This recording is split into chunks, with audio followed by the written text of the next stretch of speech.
Right, okay, that was quite fun. I'm going to start by actually asking you, how do you think that exercise of putting the shed up went? Brilliant. I think we were quite organised in the fact that nobody's wasted. We were all busy doing different bits. And nobody was taking over, whether we were all working together. But I think if we'd had a bit more time, we would have stood back and planned it. Got things out and had a look at what we'd got and decided who would do what, perhaps. Yeah. Having said that, I think we were quite organised. We communicated with each other about what we were doing. Okay, so what's the downside of what you did?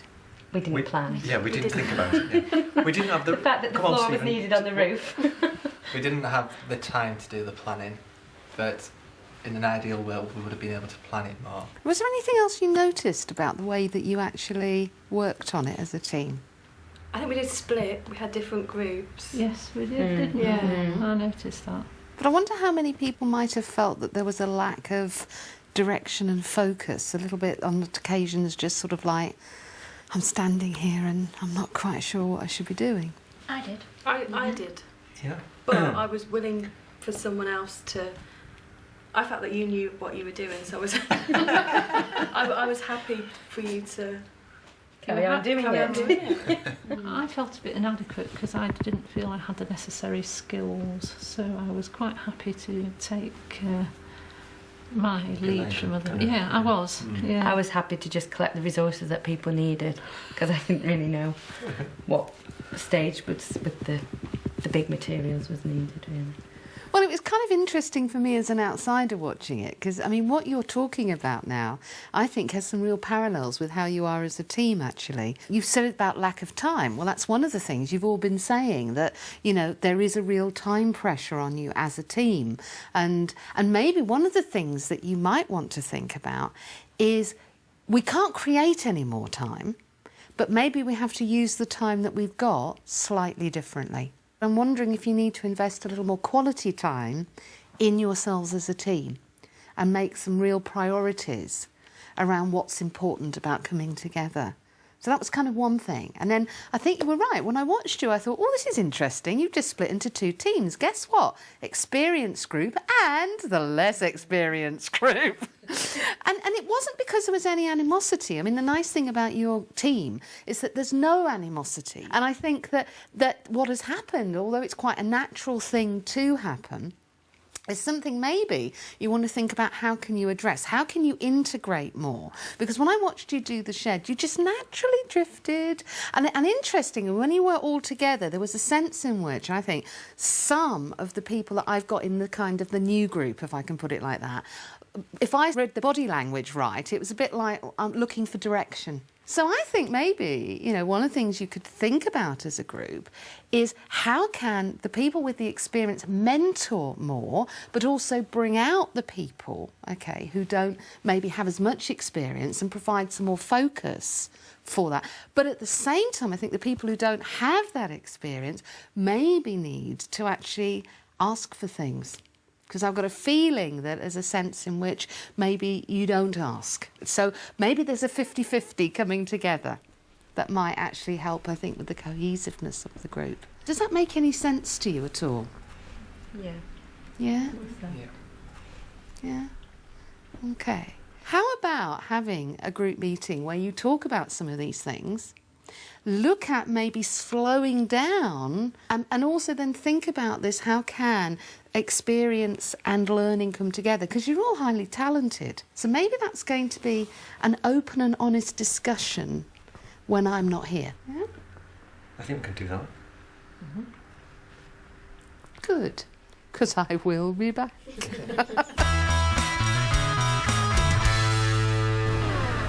We've had this email from Gladina. Right, so it says, I do think your team would benefit from continuing the discussions you started before you all left on Friday.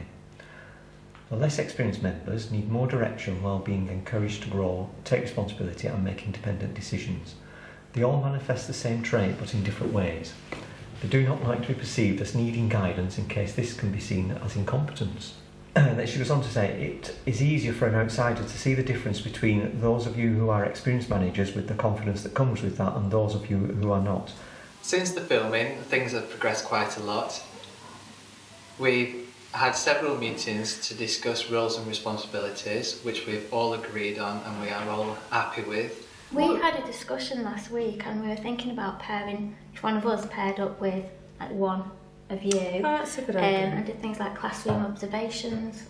I also thought about having specific areas. Are you writing this down? I am. Oh, good.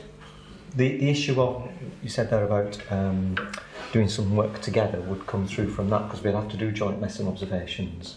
So we would pair up obviously and go and do some joint observations on that. We've begun to recognise about delegating a bit more and giving them the opportunity to develop their managerial skills, which has included a couple of weeks ago the 3 senior leaders, members of the team, left the actual premises, and the 3 less experienced were actually in charge of the school, and they had a very successful day. We have got an opportunity, okay, from September to build into the timetable, you know, some time that we can say, ensure that you're released for to do something worthwhile that involves the whole school or the whole key stage. And I think that's acceptable, and I think the governors would find that acceptable, that as part of your management role that you do have some time that's timetabled.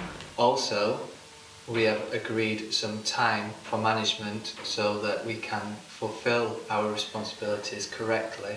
I have to say I found this whole experience quite positive. It's helped with sharing the load.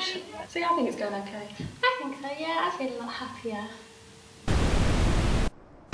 2 months later and nearly the end of the summer term, so it's back to Boca Vale to see how the team's getting on and to have a chat with them, firstly in separate groups, then all together as a team. Ian, Gloria, Fiona, it's been a couple of months since I've been here, and I guess now it's time for me to have a catch up with you and say, how do you think things have been this last couple of months? Kind of what's worked for you and what might be outstanding?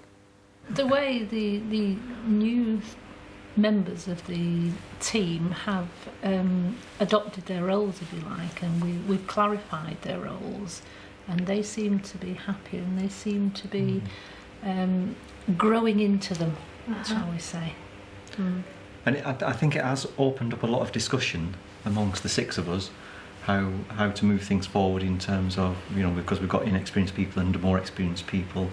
We've had several meetings about roles and responsibilities and about developing the inexperienced members of the teams. We've been a bit clearer about when we need to involve all 6, and I think we've been better at cascading the information down to the management team before we do it to the whole staff. We are getting better as well at delegating things to the new members of staff. But you know, there's a new trust, and we're seeing them blossom as we delegate certain roles. We're identifying strengths that we weren't aware of before. And have there been any downsides to any of the work that we did, or are there still some things you think need to be done? So shed outside needs finishing off. No, I think seriously, I think there's still a lot of development that we can go through, and we're just at the very early stages of the team working together and working effectively together. But what we've done in the last couple of months is made a great start on that. Because it sounds from what you've said as was one of the things that you've really learned is the fact that you had to be very clear about things. So I think what you guys have been doing is being very open now, very clear, not making assumptions and ensuring you elicit comments. Because you had it in your heads, but maybe you hadn't quite explained it to the other 3 quite so well, or found a way of putting that together. So well done, guys. So how's it all been going for you? It's gone quite well. We've got mentors each. I'm with Fiona. Okay. I'm with Gloria. And I'm with Ian. Right. I've met Fiona on one occasion. We just had a brief meeting and that went well. I've yet to pair up with Gloria. I'm the same as Lindsay. We haven't actually had any time together. But we are going to do it, aren't we? We've spoken about our roles as well, senior leadership team and senior management team, so that's clarified. And what's been the upside for you? And then we'll look at what maybe there is still to do. We're clearer. I'm clearer about what I should be involved in. And we've started to think about having areas of responsibility for next year. So generally feeling a bit clearer about it, I think. So what else do you think you need now? Because that sounds like a sort of good things in place, but I bet, what else is there? But I just feel we need to try it and get on with it, really. Okay. One of the things I'd like to say to you guys is, look, if those meetings aren't in the diary, guess what? Ask for them. All right, ask for them. Because one of the things we talked about last time was you having a voice. If you feel you're not perhaps, you know, getting the kind of meeting structures that you'd like I don't know what you'd like, you know, would you like to meet, say, once every 2 months with your mentor officially? Does that make sense? Because I think there's probably still a bit of a tendency for the voice not to be there. Well, guess what I'm going to do now, guys? I'm going to put you all back together again as a main group. So if you could do me a favour and get the others, then I think what we'll do is we'll sit down and we'll really consolidate what you have done. Gosh, all back together again. Before I leave you today, what I'd like to do is maybe get a sort of pulling together of the things that are there. From what I gathered, things have improved on both sides of the fence and both sides have more positive feelings about things. But just to make sure we consolidate them, I'm going to ask you to do a little exercise with each other. For the senior management team, I'm going to ask you a question. How do you think the junior management team are feeling now? If you were them, putting yourself in their shoes, what improvements would you feel from your side of the fence? I guess perhaps that we feel more as a team now rather than two separate entities. I'm hoping that they feel more supported, that we've had more meetings and that everything's open and honest, so if they've got any questions they feel more relaxed at coming to find out the answer. And now you guys, if you were the senior management team, what do you think you'd be feeling now? Hopefully they can delegate a little bit more, so that might be a good feeling. Mm-hmm. Less work's always good when you can delegate it. And just that we've got a workable team, something that we can work on together. And I think that, you know, what you've just been doing now is about how you build on what you've got. You've made a tremendous start, and I think you have. And all the infrastructure is in place. So now it's about making it happen. But maybe what you also need to do is to schedule in next year at some point a review for yourself. And I think maybe on an annual basis, take stock of what you've got, where you are and where you want to go. And that means you all keep control of it. It's a good idea, isn't it? Right, in which case, schedule that into the timetable too. And again, it will happen if it's in the diary. So That's fantastic. Well, thank you. Thank you. Thank you very much. Yeah, it's been very good. Well, when experience meets inexperience, it's not surprising that both sides make assumptions about each other. And I think what this group have learnt is never make an assumption. Oh, and also make sure you timetable everything, because if you don't, it'll never happen. It was fantastic to ask Ladina to come in to work with us as a team, because it's meant that we've analysed how we work together. We're forming a closer relationship as a team as a whole, and I think that will be of great benefit to the school as we move forward in the next couple of years.